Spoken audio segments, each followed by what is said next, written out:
स्वागत करते हैं एक और नए वीडियो में। और यहोवा जो आपका हमारा पिता है वो इस वक्त बड़े आराम से स्वर्ग में बैठा है और सारे मनुष्यों को निहार रहा है। यानी आपने यीशु मसीह पर विश्वास किया, आपने यीशु मसीह के लहू के पर ईमान लिया।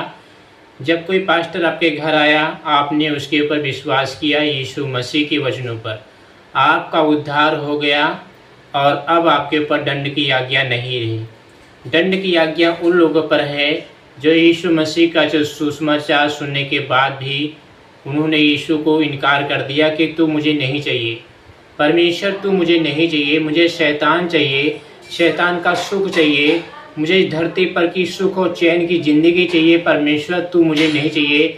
ऐसे लोगों को परमेश्वर एक दिन नरक में झोंकेगा, एक दिन अथाह कुंड में डालेगा, जहाँ की बाइबल कहती है आग बुझती ही नहीं है, और जो कीड़े मकोड़े हैं यहाँ घुसेंगे, यहाँ घुसेंगे, यहाँ घुसेंगे। और वचन कहता है अंडे बच्चे यहाँ बनाकर सिर में घुसेंगे, कान से निकलेंगे, बाहर निकलेंगे, कहेंगे मैं किसी से कम नहीं। तब आपको पता चलेगा कि मैंने धरती पर काश यीशु मसीह पर विश्वास कर लिया होता, काश हमने यीशु मसीह की आज्ञाओं को ना तोड़ा होता, हमने यीशु मसीह का वचन पढ़ा होता, जो पास्टर हमारे पास वचन लेके आया था हमने उसके ऊपर विश्वास किया होता, फिर आपके पास पछताने की सिवा कुछ भी आपके पास नहीं होगा। क्योंकि आज भी यीशु मसीह आपको गले लगाना चाहता है, आज भी प्रभु यीशु मसीह आपसे प्यार करता है, वो आपको नरक झोंकने नहीं आया है। क्योंकि मेरे मसीह बहनों, वो लूसीफर, परमेश्वर और शैतान के बीच में बहुत बड़ी दुश्मनी है। क्योंकि परमेश्वर ने शैतान को नीचे फेंक दिया है। क्यों? क्योंकि परमेश्वर का वो सिंहासन लेना चाहता, खुद ईश्वर बनना चाहता था। मैं कई वीडियो में बता चुका हूँ। अगर कोई ये बात पूछे कि शैतान को यहाँ पे क्यों फेंका गया है, तो बता देना कि उसके अंदर घमंड आ गया था स्वर्ग में, और सब लोग परमेश्वर की आराधना कर रहे थे, स्वर्गदूत, और शैतान भी यीशु मसीह की परमेश्वर की आराधना कर रहा था। लेकिन उसके मन में बड़ी बुद्धि खतरनाक आई कि जहाँ पे ये मालिक बैठा है, खुदा परमेश्वर, सब लोग उसके आगे दंडवत कर रहे, झुक रहे हैं, तो इसको हटा देते हैं, इसकी जगह पे मैं बैठ जाता हूँ। ये शैतान के मन में लालसा आई। आज भी वही इच्छा पूरी कर रहा है। मूर्ति के अंदर बैठा हुआ है, बरगद के अंदर बैठा है, पीपल के अंदर बैठा हुआ, फोटो के अंदर बैठा हुआ है, मूर्तियों के अंदर बैठा है, लूसीफर अपनी आराधना करवा रहा है। इसीलिए प्रभु यीशु मसीह ने कहा था कि तुम मूर्ति पूजा ना करना, न किसी सूरज की, न किसी लकड़ी की काट कर मूर्ति बनाना, क्योंकि मैं तुम्हारा जलन रखने वाला परमेश्वर यहोवा हूँ। जो मुझसे बैर रखते हैं मैं उनके पितरों को, पोतों को, परपोतों को मैं दंड दिया करता हूँ। ये परमेश्वर का वचन कहता। चलिए जी वीडियो को शुरू करते हैं। आज का हमारा टॉपिक बहुत ही बेहतर होने वाला है। नंबर 1, जीवन की रोटी। यानी बाइबल जो है ये मेरी मसीह बहनों, ये परमेश्वर का वचन है। ये क्या है? जीवन की रोटी है। जब तक हम इसे पढ़ेंगे नहीं, जब तक हम इसके पर विश्वास नहीं करेंगे, तब तक मेरे मसीह बहनों हमारे जीवन से दुष्ट आत्माएं जाएंगी नहीं, शराब के बंधन जाएंगे नहीं, बीमारी के बंधन जाएंगे नहीं। जब हमारे जीवन में यह जीवन की रोटी आएगी, यानी यीशु मसीह का वचन अगर हम पढ़ेंगे, जितना ज़्यादा हो सके पढ़ेंगे, बुराइयां हमारे जीवन से निकलती चली जाएंगी। ये आपको बहुत ध्यान देना पड़ेगा। वचन कहता है यूहन्ना 6:35, मैं जीवन की रोटी हूँ, जो मेरे पास आएगा वह कभी भूखा ना होगा, और जो मुझसे विश्वास करेगा वह कभी प्यासा ना होगा। प्यासा का मतलब होता है संसारिक चीज़ों की आवश्यकता आपको पड़ेगी, लेकिन यीशु मसीह विश्वास करने के बावजूद आपको मोहताज नहीं होना पड़ेगा। जवान सिंह भूखे रहेंगे, लेकिन धर्मियों को परमेश्वर भूखे रहने नहीं देगा। वचन कहता है जो मेरे पास आएगा, जो विश्वासी, जो संसार से निकलकर मनुष्य यीशु मसीह के पास आएगा, उसका उद्धार हो जाएगा। उसके पुराने से लेके पिछले से, नीचे से, जितने उसने बचपन से गुनाह किए थे, सारे के सारे पाप यीशु मसीह अपने लहू के अंदर धुल देंगे, मिटा देंगे। क्योंकि यीशु मसीह क्या है? जीवन है। वचन कहता है वो कभी भूखा ही नहीं होगा, प्यासा ना होगा, यानी आपको कभी परमेश्वर लज्जित होने नहीं देगा। वचन कहता है जो मुझ पर विश्वास करेगा, शैतान के ऊपर नहीं, अपने भाई पे, रिश्तेदार पे या पड़ोसी पे विश्वास नहीं, जो यीशु मसीह पर विश्वास करेगा वो कभी मेरे मसीह में लज्जित नहीं होगा, वो परेशान नहीं होगा। वचन कहता है दुनिया की चीज़ें मनुष्य को थोड़े समय के लिए संतुष्ट कर सकती है। जो मोबाइल है आपको थोड़ी संतुष्टि दे सकता है, भोजन है संतुष्टि दे सकता है, घर मकान आपको संतुष्टि दे सकता है, लेकिन एक दिन ये पृथ्वी पर की सारी वस्तुएं डिलीट की जाएंगी, मिटाई जाएंगी, भूकंप के द्वारा इनको नष्ट किया जाएगा। वचन कहता है लेकिन आत्मा की भूख केवल यीशु मिटा सकता है। यानी संसार में थोड़ा बहुत मेरे मसीह सुख है, लेकिन ये सुख खत्म हो जाएगा, नरक जाना पड़ जाएगा अगर उद्धार नहीं हुआ। लेकिन प्रभु कहते थोड़ा बहुत दुख उठा लो इस संसार में और तुम यहाँ से निकल चलो, फटाफट परमेश्वर पिता के घर निकल चलो, वहाँ पे अनंत जीवन हम लोग बिताएंगे। यहाँ पे हमारा थोड़ा जीवन है और बूढ़े होकर डेथ हो जाएगी, लेकिन यीशु मसीह अनंत काल का जीवन देने के लिए आए। वचन कहता है जो उनके साथ चलता है, यानी जो परमेश्वर यीशु मसीह के साथ हाथ पे हाथ मिला के, कंधे से कंधे मिला के चलता है, उसे आत्मिक शांति और अनंत जीवन मिल जाता है।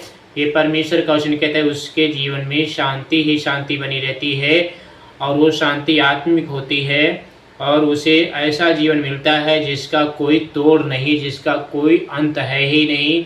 क्योंकि धर्मी जो होंगे वो अनंत जीवन में प्रवेश करेंगे और जो अधर्मी लोग होंगे, पापी लोग होंगे, वो विनाश की कटनी काटेंगे। क्योंकि भेड़ और बकरी दोनों सामने सामने खड़े होंगे यीशु मसीह के सामने, और बकरियों के लिए बहुत ज़्यादा खतरनाक उस समय होगा। नंबर 2, पुनरुत्थान और जीवन। यूहन्ना की पत्री 11 अध्याय का 25 वचन, पुनरुत्थान और जीवन मैं ही हूँ, जो मुझ पर विश्वास करता है वह यदि मर भी जाए तो भी जीवित रहेगा। ये परमेश्वर यहोवा का वचन कहता है कि जो यीशु मसीह पे विश्वासी आज विश्वास कर रहा है, जवान हो जाता है या बूढ़ा जाता है, जब कभी मरेगा, डेथ हो जाएगी, एक्सीडेंट हो जाएगा, बीमारी में मरेगा, तो वचन कहता है अगर वो विश्वासी यीशु मसीह विश्वास करते करते उसकी आंखें बंद हो गई, मर भी गया, तो तुरंत उसे स्वर्गलोक मिलेगा। यहाँ से मरा और वहाँ ऊपर उसकी आत्मा गई स्वर्गलोक में। वचन कहता है वह मर भी जाए तो भी जिएगा। और जिएगा कब? जब यीशु मसीह तुरही फूंकेंगे, रैप्चर होगा, तो उस समय हमारा जो मुर्दा होगा वो जीवित हो जाएगा।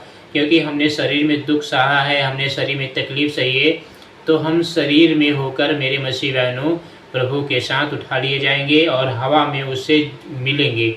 और वचन कहता तो भी जीवित रहेगा जो खुदा के ऊपर ईमान लाता है। वचन कहता यीशु ने यह वचन लाजर को जीवित करने से पहले कहा था। इसका अर्थ है कि विश्वासियों के लिए मृत्यु अंत नहीं। यानी ये मत समझो कि अगर हम विश्वास करते मर गए तो हमारा दुनिया अंत हो जाएगा, आत्मा विलीन हो जाएगी, गायब हो जाएगी। नहीं मेरे भाइयों बहनों, आत्मा कभी मरती नहीं है, मृत्यु ये अंत नहीं है, इसके बाद भी एक जीवन शुरू होता, वो जीवन आपके साथ होगा। वचन कहता जो यीशु पर विश्वास करता है वह एक दिन स्वर्ग में उनके साथ सदा जीवित रहेगा। ये परमेश्वर का वचन कहता है कि एक दिन वो स्वर्ग में सदा जीवित रहेगा, सदा अनंत काल तक हम लोग क्या करेंगे? राज्य करेंगे और हमारे राज्य का कभी अंत होगा ही नहीं। ये परमेश्वर का वचन कहता है मेरे मसीह। नंबर 3, अनंत जीवन का उद्देश्य। यूहन्ना 17:3, और अनंत जीवन यह है कि वे तुझे अद्वैत सच्चे परमेश्वर को और यीशु मसीह को जिससे तूने भेजा जाने। यानी परमेश्वर ने अपने बेटे यीशु मसीह पर धरती पर भेजा कि लोग जाने कि सच्चा खुदा यीशु मसीह है। लोग पहले क्या कर रहे थे? परमेश्वर को छोड़कर मूर्ति पूजा कर रहे थे, शैतान की पूजा कर रहे थे, लेकिन मरने के बाद वो नरक भी जा रहे थे। वचन कहता है कि इसीलिए यीशु मसीह आया कि लोग जाने कि यीशु मसीह ही सच्चा खुदा है। अनंत जीवन केवल स्वर्ग पहुंचाना नहीं है, इसका अर्थ है कि परमेश्वर और यीशु मसीह के साथ जीवन संबंध रखना। जो व्यक्ति प्रभु को जानता है, उसके साथ चलता है, वही अनंत जीवन का मेरे मसीह बहनों अधिकारी बन जाएगा। यानी ऐसा नहीं कि हमने सुबह प्रार्थना की, रात की प्रार्थना की और फिर वही पाप भरा जीवन जी रहे हैं, तो इससे दोस्तों अनंत काल का जीवन नहीं मिलता है। यानी इससे क्या होता है? अनंत काल का जीवन मिलेगा। अनंत काल का जीवन हमारे प्रभु यीशु मसीह में है। जो विश्वास करेगा उद्धार सिर्फ उसी का होगा। यानी आपको क्या करना है? आपको विश्वास करना है कि यीशु मसीह तू ही सच्चा खुदा है। वचन कहता है जो प्रभु को मानता है आप स्वर्ग पहुंच गए। ये सबसे बड़ी बात है, बहुत ज़रूरी बात है कि आप स्वर्ग पहुंच गए। नरक जाना बिल्कुल भी आपके लिए जरूर रहिए। नंबर 4, मैं फिर आऊँगा। यानी यीशु मसीह ने अपने बेटे बेटियों से वादा करके गए हैं, हमसे वादा करके गए हैं, आपसे वादा करके हैं, बाइबल में लिखवा के गए हैं कि यीशु मसीह ने कहा है कि मैं तुम्हें फिर से लेने के लिए आ जाऊँगा।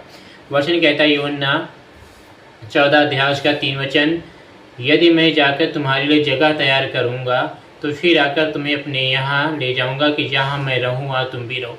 यानी प्रभु यीशु मसीह ने हमसे वादा किया है कि जहाँ मैं रहूँगा वहाँ तुम भी रहो। तो हमारा प्रभु यीशु मसीह इस वक्त कहाँ है? हमारा इस प्रभु यीशु मसीह तीसरे स्वर में पिता की दाहिनी ओर बैठा हुआ है। तो वचन कहता कि मैं तुम्हें फिर से आऊँगा, लेके जाऊँगा। तो जहाँ मैं, वो परमेश्वर ऐसा परमेश्वर है कि आपको अलग नहीं करेगा। जहाँ वो खुद रहेगा वो वहाँ आपको भी वहाँ पे रखेगा। ये परमेश्वर यहोवा का वचन कहता है। यीशु ने अपने विश्वासियों से वादा किया है कि वे फिर आएंगे। यानी ऐसा हमारा परमेश्वर है कि उसने हमसे सटीक वादा किया है कि मैं एक दिन आऊँगा, तुम्हें लेके जाऊँगा।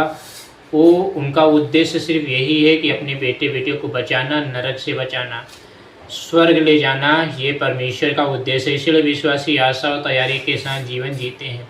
यानी हमें एक आशा है, हमें एक खुशी है कि हमारा प्रभु यीशु मसीह एक दिन आएगा और हमको लेके जाएगा। यूहन्ना की पुत्री 6 अध्याय का 47, जो मुझ पर विश्वास करता है या करेगा, मैं तुमसे सच सच कहता हूँ, जो मुझ पर विश्वास करता है उसका अनंत जीवन उसका है। यानी जो यीशु मसीह पर विश्वास करेगा अनंत जीवन उसका। यानी आपके पड़ोसी का नहीं, आपके रिश्तेदारों का नहीं, आपके भाई बहनों का नहीं, जो यीशु मसीह पर विश्वास करेगा अनंत जीवन सिर्फ उसी को मिलेगा। यानी ऐसा नहीं कि आपने विश्वास किया तो पूरे घर का उद्धार हो गया और पूरे घर के लोग पाप में जी रहे हैं, ऐसा नहीं हो सकता। जो विश्वास करेगा उसके ही पाप क्षमा होंगे, और जो विश्वास नहीं करेगा उसके पर परमेश्वर का क्रोध भड़केगा, उसके पर दंड परमेश्वर का बना रहता है। वचन कहता है मेरे मसीह, यह वचन बहुत सरल और स्पष्ट है। उद्धार और स्वर्ग का आधार हमारे अच्छे काम नहीं। यानी अच्छे काम कर धरती पर आप स्वर्ग तो जा ही नहीं सकते, विश्वास करके ही जा सकते, बल्कि प्रभु यीशु मसीह पर आपका सच्चा विश्वास होना चाहिए। जब हम विश्वास के साथ उसके पीछे चलते हैं, बताओ हम क्यों चलते हैं उसके पीछे? क्योंकि हमें विश्वास है कि अनंत जीवन यीशु मसीह दे सकता है, हमारे पाप को लिए मरा गाड़ा गया, तो ये हमें विश्वास है। और जो धर्मी विश्वास करता उसके पीछे चलता है, तब हमें अनंत जीवन का वादा मिलता है। यानी अगर आप देह दूर में और यीशु मसीह को छोड़ के चले गए तो प्रभु यीशु मसीह कहते उद्धार खो भी सकता है। इसलिए हर दिन हमें प्रभु के साथ चलना है, उनके वचनों को मानना है और पवित्र जीवन जीना है। ये परमेश्वर का वचन कहता है। हर दिन परमेश्वर का इनकार ना करे, हर दिन परमेश्वर से प्रार्थना करे, परमेश्वर पर विश्वास करे और उनके वचनों पर चलने की कोशिश करें। तो निष्कर्ष क्या निकलता है? इन 10 वचनों से हमें सीख मिलती है, स्वर्ग एक वास्तविक स्थान है, झूठा नहीं। कोई भी कहे स्वर्ग नहीं है, क्योंकि प्रभु ने खुद गवाही दी है कि वास्तविक स्थान है। यीशु ही वहाँ तक आपको पहुँचाने का मार्ग, यानी यीशु मसीह आपको पहुँचा सकता है वचन, और जो उस पर विश्वास करता है उसे अनंत जीवन मिलता है। यानी जो यीशु मसीह पर विश्वास करता है, वचन कहता है अनंत जीवन सिर्फ उसी को मिलता है, दूसरे को नहीं मिलता है। इसीलिए हम मेरे मसीह ने हमें क्या करना है?